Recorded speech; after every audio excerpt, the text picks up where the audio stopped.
I support the people's right to bear arms. Good. However, they do not have training on using that firearm. You, if you carry a firearm, are very likely more trained than most police officers. Do you guys remember? So we covered this. Remember the gang beating? And we asked you, and many of you had some responses, some of which were acceptable, as to why when you see these beatings and you see them, world star hip hop and what happened in Cincinnati, this group of entirely black people just beating up on a lone white person. They claim he said the N-word. Okay, we covered this story. It was pretty controversial, but there was the Cincinnati PD chief. It was Teresa Thigi, I think is how I'm pronouncing it. We presented you this clip last week. Here's a refresher. And then we did some digging. And the chief's views on other pivotal issues that you would hope your local PD would be in alignment with you. Turns out that's not the case. And see if you can guess. But first, here's what we presented to you. I think, was it Monday? I don't know. You saw this clip. Social media and journalism. Hi, Dave. And the role it plays in this incident. And yes, guys, that's you. Bitch! That is you. Oh, no. What? Social media, the post that we've seen, does not depict the entire incident. That is one version of what occurred. At times, social media and mainstream media and their commentaries are a misrepresentation of the circumstances surrounding any given event. Because what happens, that social media post and your coverage of it distorts the content of what actually happened. Now, here's the thing. She never assisted in providing any type of content or context that would make that acceptable. That's right. At all. And so we felt like that kind of tipped her hand a little bit. Yeah. You see an old berating lady who's a police chief saying, you need to hear both sides to understand this gang beating. I had a suspicion that she probably leans left and probably would really readily break down your door and do the bidding of the government. We all learned about those kinds of people during COVID, so we did some digging. Oh, no, turns out old nosy white lady gonna old nosy white lady. It's time for Claim Truth. So she... I thought you were going to say, turns out she has mixed kids. That's what it is. She was running cover for her. You think somebody's going to bang that? Don't say that word. They'll get fat. I don't know. People have fetishes for all kinds of weird stuff. Really, nowadays. Shemp Howard? Her real name is probably not a Mother Teresa. Now put on this jacket and go. Put them up. She's walking around in a circle on the floor. Ooh. First claim. She showed up here at I believe it's a town hall, this police chief. And you think, okay, police officers, that's their job to ensure the protection of your rights. First Amendment, Second Amendment, that's why they exist. Unfortunately, she expressed some views here where, whenever you hear it start with, I'm pro-Second Amendment, but only we should have guns is usually where it goes. Watch her.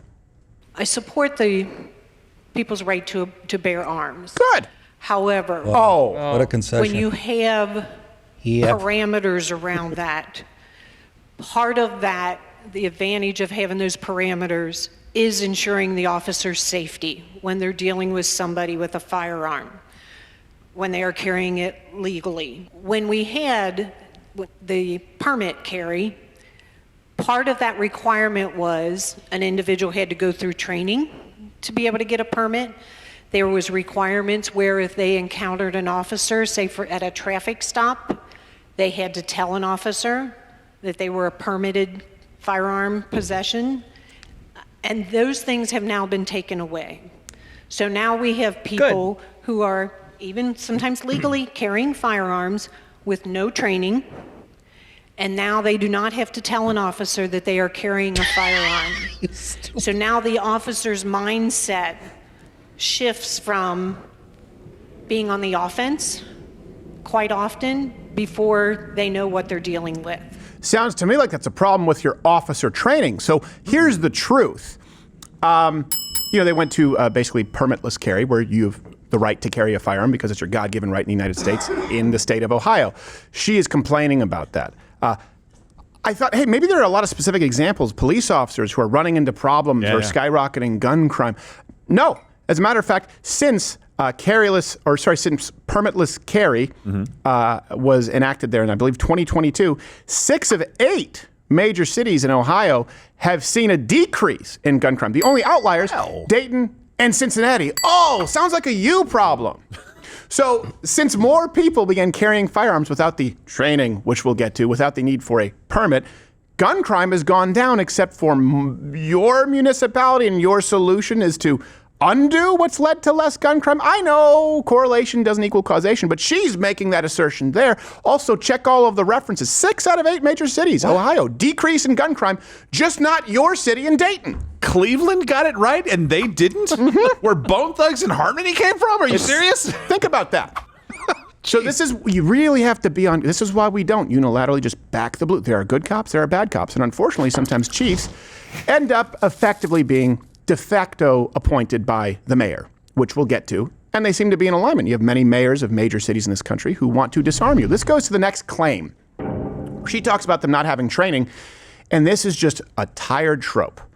And you get it from the films, right? You watch whatever it is, The Bourne Identity, or you watch any mission. Oh, those people there who work in government, in our agencies, in our local PD, they really know their way around guns. It couldn't be further from the truth, but she makes that claim. These people don't have training, and so that's why they shouldn't have guns, unlike our cops.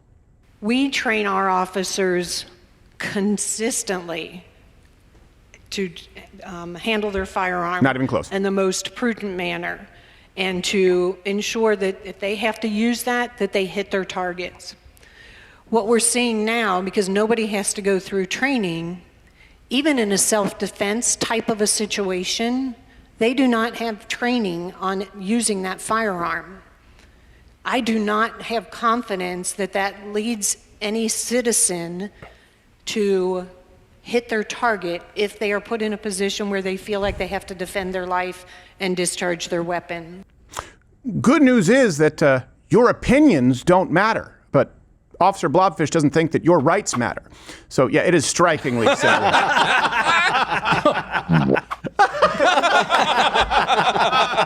I honestly don't know which one's which. And here's the thing, they go, unlike our officers, do you guys know how often police officers train with their firearms? Here's the truth. The most, I should say, the best study conducted methodologically. Do I have that right? Methodologically? I don't think so. I don't think I have it right at all. Again, the concussion. The best study that we have conducted as far as the sample size methodology. There you go. There we go. Concussion, medieval times, blame him. So the truth is that officers train on average, this is across the country, this is just an average, 1 to 2 times a year with their firearms. Wow. Less than 15 hours annually. And by the way, the studies that they've conducted show that police academy graduates are actually effectively no better than novices. And here's another truth. Let's look specifically at Ohio. These people don't have the training of our officers, and I don't have confidence in them. Okay, do you know what the requirements are in Ohio? 25 rounds to be fired at varying distances from 40 to 50 feet. 25 rounds. In many police departments, they only have to qualify once a year, maybe twice a year. Do you realize, I'm pretty sure that most people here in this have fired more than that, probably about 10 times that in their last range session. I don't think you guys realize how woefully inept police training is with firearms. 25 rounds, in some cases 50 per year? That's a box. That's a box of ammo. And she uses that. And you'll see people on the left, they're not trained like police officers. Okay, all right. I train with 100 rounds, so twice that of the average officer. No, you don't need any excuse. You don't need any justification, any rationalization to exercise your Second Amendment right. And then when you look at the context, which she actually omits, it gets worse. You, if you carry a firearm, are very likely more trained than most police officers. 50 rounds a year? It's insane. Think about that. No, I don't think you should. I don't trust you to be trained. Only cops should have guns. Yeah, I saw that part in the Second Amendment where it said after qualified through training, what to have a gun? No, come on, you can have a gun. I get it. You want people to be trained. That's fine. But how about you guys not like maybe overinflate what you do? I think it was 13% more accurate. Right. Novices versus people who had gone through the police academy. Yeah. 13%. Yeah. It's not really helping me feel safer. No, they can't just say we want to take your guns. So they go, well, you don't need this kind of a gun. They go, well, you're not trained. Okay, so then you would have to say that Well, no police officer should have guns because they're not trained. Yeah. Like any of this matters when a guy pulls a gun on a cop. Right. Whether he has a permit or not. Right. I know. None of that shit matters. I know. It all goes out the window. What is she talking about? I know. Nah, they're just mad they can't have an excuse to search a vehicle. Yeah, no, that's a good point, too. She's like, they're supposed to tell us if they have a permit or not. Oh, is that what criminals do? Yeah, Those are the ones we're talking about. Yeah. Seriously. Yeah. And then another take. Yeah. Do we know her sexuality? And I know you're going to think it's irrelevant, but... No, I think it's very relevant. Why, are you interested? Or? Yeah, I'd like to hit her up tonight for 7 shakes at Arby's. He has an aquatic fetish. Yeah. No, because I have this theory, and I've been saying it since about 1988. They put these gay women, whether they're judges or they're police commissioners. Can I ask you a question? Who in our society has more conflict with their worldview than gay women? Yeah. You get my point? Yes, I do. They don't see the world the way we see it. No. And they never will. And she's going to lean with whoever she thinks the marginalized group is. Yeah. They can't be objective. No, you're That goes absolutely for another segment of the population. Well, that actually, it ties into, her comments make a lot of sense when you look at the mayor, who effectively, is in charge of, I think, establishing the city council, which establishes a city manager who chooses a police chief. Basically, you have to do the bidding of said mayor, and this mayor of Cincinnati is Aftab Pureval. Can you talk about the increasingly difficult task of policing, given the state legislature's decisions to doing away with concealed carry licenses, so now anyone can openly carry? What I see as a civilian observing is if everyone has a gun, including our children, What? it makes policing very, very challenging because identifying the threat is increasingly hard. So a couple of things there. This mayor deliberately conflates, a permit to conceal carry versus now everyone can openly carry. Those are two different sets of laws, just to be clear. Open carry versus concealed carry. And many states treat them differently. You have some states where you have concealed carry with or without a permit where you can't open carry. You have some states where you can open carry, but you can't conceal carry. You have some states where you can do both or you can't do both. So he conflates the two and then, of course, goes, and children have guns. I have to process the bullshittery that's going on right now. No one is saying that children should be driving their Power Wheels with Uzis, okay? So he throws that out there, and then she goes, yeah, that's right, and you need training. This is part of a worldview. And I'm going to tell you, you can never divorce these kinds of talking points from the corrosive worldview of leftism, progressivism, globalism. Because globalism, leftism, seeks to destroy everything that you want to conserve, namely your fundamental God-given rights. So here's a coincidence. Maybe this same mayor, maybe there's a reason that he's pushing this in Cincinnati, because what he would like to see for the world, we have this footage, remember, undercover at South by Southwest? It's the same mayor. It is not just 3 words, diversity, equity, inclusion. It's not just policies. It is the very ethos of the city of Cincinnati. Okay, so imagine if that guy had power completely unfettered and could effectively install those in charge of enforcing it. Police chief, let's say he was president and could do so with the military. Well, hold on a second. If I want to establish a global order, a national order of DEI, of leftist policies, what do I have to do away with first? Well, like every fascist, like every dictator, take away your firearms. How do I do that? I don't just tell you. I say, you need training. I say, well, hold on a second. You shouldn't be able to open carry, conceal carry. I say, think of the children. This is all the same old tired playbook. So just don't give them an inch.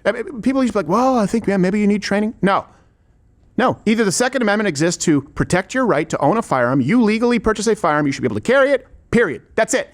Give them zero wiggle room. Comment below if that's where you line up. I'd love to see constitutional carry, but if not, I'd love to see more states say you can legally buy a firearm. That means you go through the criminal background check, do with it what you will. Be responsible. That's it. I'm not a huge fan of the slippery slope argument as a whole, but it does present one. Like if you have to have, one certification, then you have to have another certification. What happens if they go, oh, well, not only have to train with it, but you also have to be proficient. You have to score this many. You have to do a marksmanship test. Yeah. Like you have to have your license. grouping in a certain circle. It's like, whoa, now. Yeah. Also, when you take into account that so many defensive shootings, they occur at 3 yards or less, it's 3 shots or less, 3 seconds or less. Let's say it's 5 yards. Like you need to be proficient with your pistol at 200 yards. What? Why? What for? Right. I just want to kill someone on the stairs. I just want to stop someone from gang beating me in your city. When I got to Savannah the third day, I went to buy a handgun. Yeah. And so I buy the gun, and And while I'm talking to the guy, he says, yeah, but he goes, the chances of 95% of these encounters are like 3 feet or 6 feet or less. Yeah. Oh, yeah. And then about 2 minutes later, he goes, so do you want to sign up for the gun course? I go, no, I can hit something from 3. I did. I wasn't even trying to be funny. No, yeah. How You many know, rounds? and he 12? laughed. Yeah. You know, but I'm like, well, I honestly, and it's going to sound another one of my theories, but gun training, it's just a little overrated. Don't point the gun at something you're not going to kill. Keep it down here when you're loading it. It's like 4 rules. Well, yeah. Yeah, but there are dummies out there. There are dummies. There out are there. real dummies. Yeah, those are called Yeah, yeah. criminals. Yes, yes. And in some, Of a certain persuasion. And in some cases, Oh. police officers. Let's be honest, not all, but some. We'll get to the SIG story in a little bit. The Yeah, Irish it's a good idea for you to train and to become to be as accustomed with your weapon as possible. But this idea that you have to be training all the time and doing tactical shooting, Silly. I want as many of you carrying a firearm as possible who know how to use it. And you know what I mean, to a serviceable degree. If you fire more than 1 box of ammo per year, you're doing better than your local PD in most states. Oh, you're still here, which is a miracle in the age of Instagram and shorts. I think you have some shorts up there. You have an attention span that is longer than that of a fruit gnat. So thank you. I'm glad you probably would like it a lot more if you actually head over and subscribe on Rumble. I'm live there 5 days a week, 11 a.m. Eastern, where free speech is still alive. Go to Rumble. Get off the social media ghetto that is YouTube, with a lot of homosexual activity here on YouTube. There may be some on Rumble, but I haven't seen it.